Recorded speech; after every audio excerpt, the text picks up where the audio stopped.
Sambanan tumilang bulweni abushani stuck. Sambanan tumilang bulweni abushani di macharoni. Assalamualaikum, namaste, good day, goeiedag. Awe masakaners. My name is Winston and welcome back to my channel Bushies Wadboer. On this channel we discuss everything relating to small scale farming and those small projects that you can do yourself, save on some money and enjoy the fruit of your labor. In this video I want to tell you all about, where is he now? Whitey's story, right over there.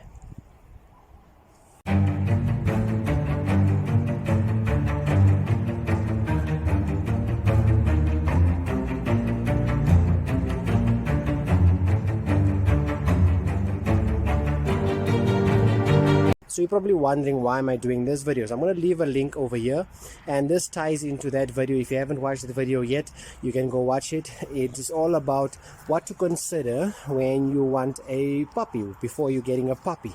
And I mentioned in that video that I want to tell my dogs stories. I want to tell their stories, and Whitey is one. There you go. Whitey is one interesting story that I need to share with you guys, so you guys can know how important it is to look after your dogs and your responsibility when you want any dogs, right? So stay tuned. So Whitey came to us when he was just a puppy. We did not have any we did not have any dogs at the stage. So I'll leave a link also for you where I mentioned when I lost all my dogs and I wanted to start over. Whitey was actually the first dog that we had after we've lost all our dogs. Somebody in our church actually say, hey, we have a puppy here in front of our yard. Are you looking for a puppy? Do you want a dog? And I said, yes, well, by all means, bring him. And he came to us as this white fluff ball puppy, and that's why the kids named him Whitey. So Whitey didn't have anything. We don't know his past. So we took him to the vet, and he's actually, and that specific vet is actually the reason why I vaccinate my dogs myself now. Because I'll leave a link for you so you can watch that video. I'm not going to go into that, but we took him to the vet. We got his first vaccinations. We got him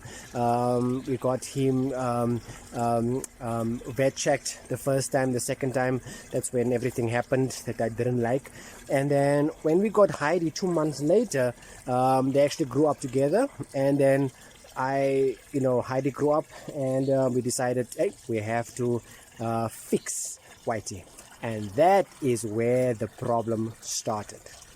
So Whitey is this bundle of energy. As you can see, he's just up and down, running up and down. He never rests. He's just a bundle of energy. He's a mixed breed. He was a very, very playful and friendly, loving puppy, but the moment we fixed him, we got him fixed, that's when everything's changed. Remember, there's always talks that fixing your dog will change their behavior, their temperament, and this is exactly what happened with this is exactly, I have the food bowls in my hand, so they kind of want some food now. And that's exactly what happened to Whitey. The moment we fixed him, his whole temperament changed. And the first time we saw that is when one of our friends came to visit with their daughters. They came to visit with their daughters, and they were playing. The kids were playing outside, and he just like stalked her a little bit. He just walked up to her and tried to nip her on the leg. And that's the time when I thought, no, let me just close him, because I don't know what else can happen. And after that, he was fine. Everything just went south when the kids in the street started banging on the gate and then running away. So they were teasing the dog at the gate, walking past. So and that kind of made matters worse. So Whitey over there bit a total of 4 people. I am still paying off a loan because of that guy there. One of the guys, he bit 2 people in one day. So no, I'm lying, he bit 5 people. 4 people. So he bit 2 people in one day. the boys. So my tenant's girls went to the shop across the road. As they opened the gate, he ran past them out, and he bit one of the boys that actually teased him at the gate, bit him on the bum. And I was still at work, so I heard about that when I got home. The parents of that child came to us and say, listen, the doctor wants his vaccination record card to see if the vaccinations are up to date. She spent so much on petrol, on taxi fare. She spent so much at the hospital for the vaccination. She wants a refund. So I paid her that refund, and I paid her something extra and I gave her the vaccination record cards because she had to go back she had a date when she had to go back, and then she went back, and then she came back to say, listen, okay, the doctor said there's no further medication needed because his vaccinations is up to date, and she only needs the refund. So I paid her some extra also for the trouble. Of course, it was not my fault, but it's my dog, so I took ownership of what he has done. In that same day, I think my wife actually came back from work, or she went to fetch the kids. I was still at work, and I got a phone call to say that this guy bit a pregnant lady. He bit her on the legs, on the leg. So I had to rush from work, came home, I found her still sitting on the sidewalk. I rushed her to the hospital. I took the vaccination record card at the same time. That was just late in the afternoon, the same day that he bit that young boy. I took them to the vet. I took her to the vet. I showed the doctor. The doctor said, okay, she just needs one medication, one vaccination. She got one tetanus vaccination.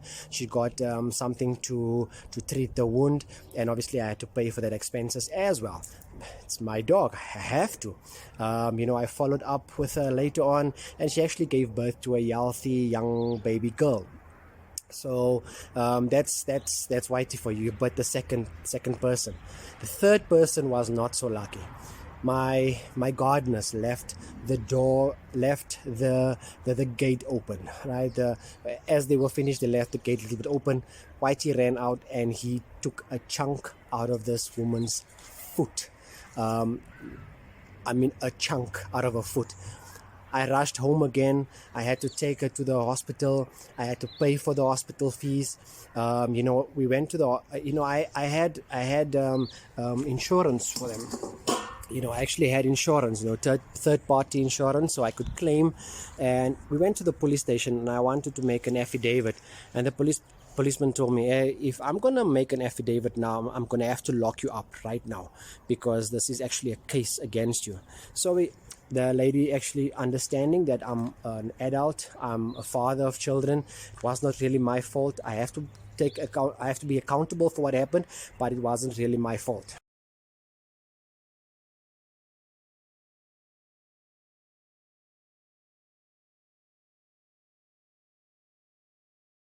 So we settled it outside of the police case and whatever.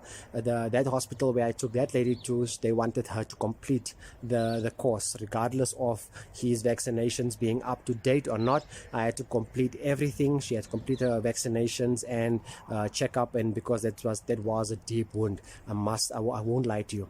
Then she also has one of those jobs where no work, no pay. So we had to get some kind of calculations and work it out, and I had to pay a crap load of money for her because she lost some part of her income also because she couldn't go to work. And I still had to go and take her for every appointment that she had for hospital. I made sure that I went to pick her up, take her to the hospital, and make sure that she gets the treatment that she needs.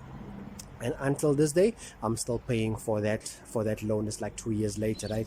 So this guy, we decided we're gonna close him up because I had camps for them by the old place. I had camps for them, and we will not open them until everybody is at home. The gate is locked, and we will then open him to roam around like they are doing now. Okay, here there's no tenants, no nothing. They can roam around as free as they can. And then that's when we decided we keep him locked up.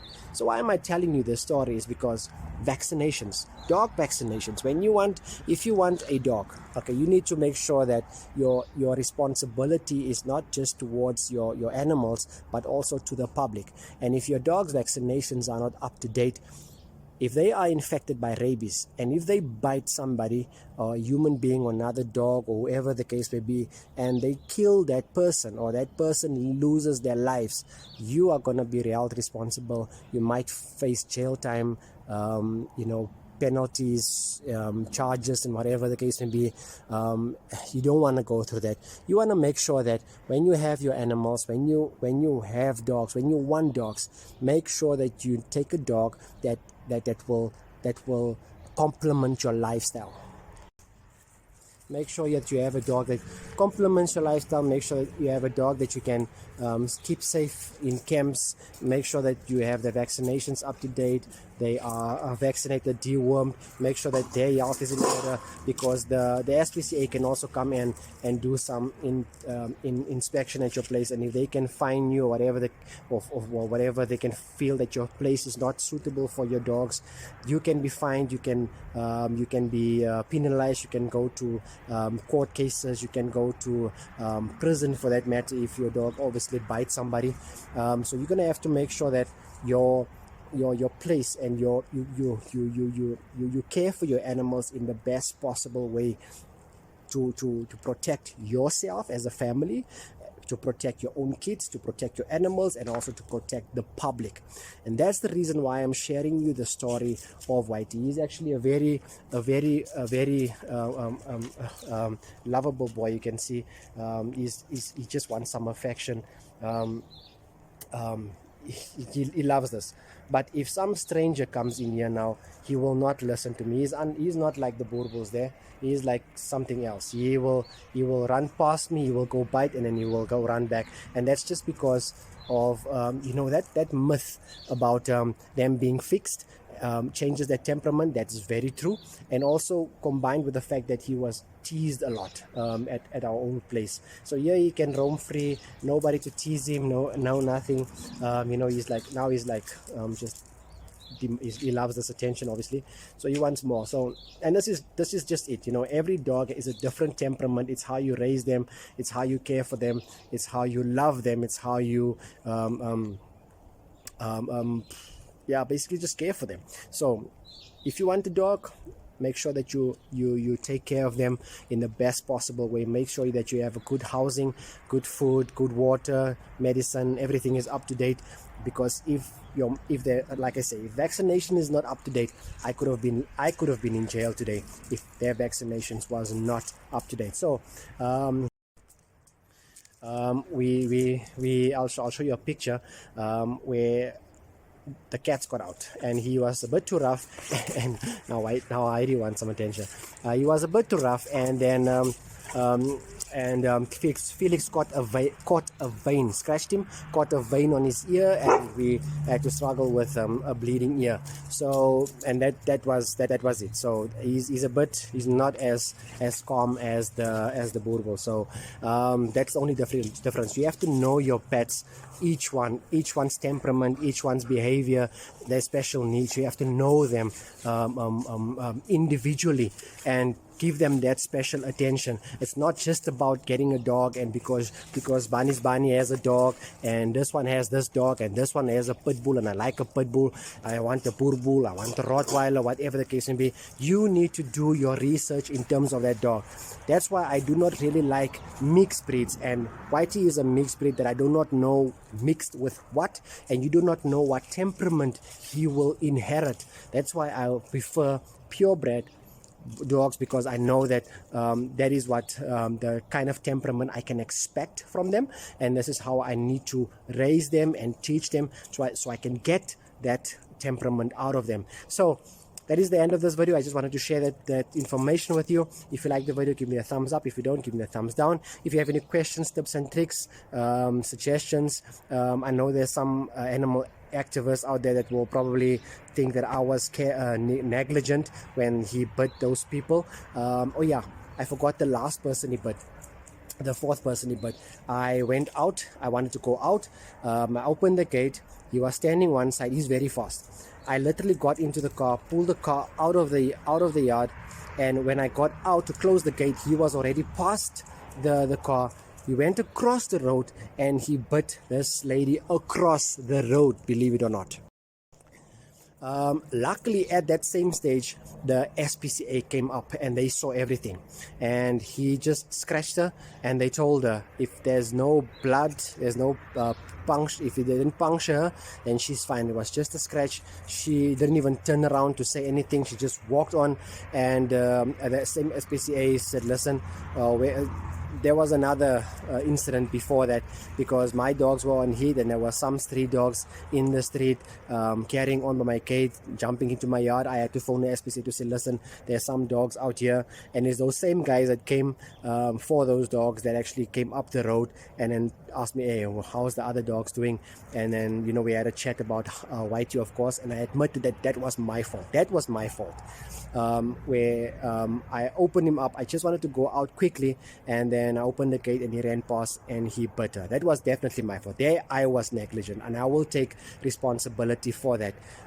We've obviously learned our lesson. That's why it's one of the reasons why we moved out of there and moved to an agricultural place where we will be alone, where our dogs can run free, be free, and nobody to disturb them. There's nobody to walk around here teasing them by the gate, nobody to do anything to them. They can be the normal animals that they need to be.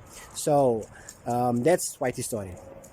Again, if you have any comments, by all means, I will take any criticism that you throw my way.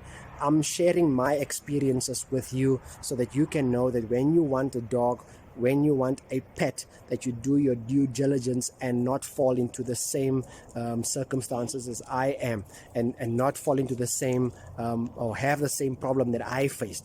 So that's it from me for now. Until next time, keep well, stay safe, stay blessed. Away.